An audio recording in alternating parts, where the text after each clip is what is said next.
All this week, we've taken time to look back on the stories that defined 2008 in the Tennessee Valley. This evening, we end on a lighter note, though. WDEF News host Joe Legee mined the news archives to find some stories that may have slipped your mind. It's part of this special report. Talk about sending a message in a bottle. I think people have to take this as a gesture of Southern political humor. Growing weary of Georgia's efforts to move its border to gain access to the Tennessee River, Chattanooga sent lawmakers in Atlanta a truckload of bottled water. We're very happy to accept this water as a small down payment on the billions of gallons of Georgia water that flows from our creeks and streams into the Tennessee River every year. Water took center stage in the trial of Chattanooga Councilman Lehman Pierce. A jury found him not guilty of assaulting a man who spit on him. I have stuck to my story from day one, and I wanted my day in court.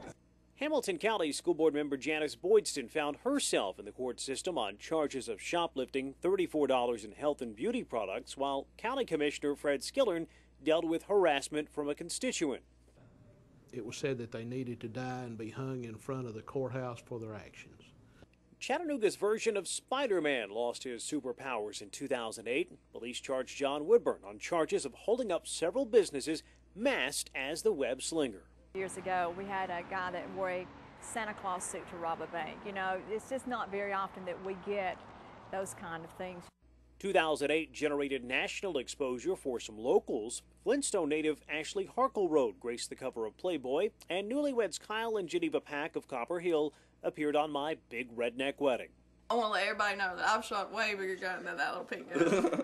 Other memorable moments include a fire ant invasion of Athens Regional Park, a Cleveland man discovering how to make ethanol out of kudzu, and while the pros downed dozens more at the 5th Krystals Square-Off, WDEF News 12 managed to go 1-2 on the media circuit. With 8 Krystals in 2 minutes, Joe Legee. Also tipping the scales, the Chattanooga Bakery, which produced the world's largest moon pie for Mobile, Alabama's New Year's celebration. This is exactly the same as what you buy in the store, just on a grander scale. Meanwhile, a Walker County icon will be missing from President-elect Barack Obama's inauguration in a few weeks. Bill the Mule of Lookout Mountain passed away in May at the age of 30. Joe Legee, WDEF News 12.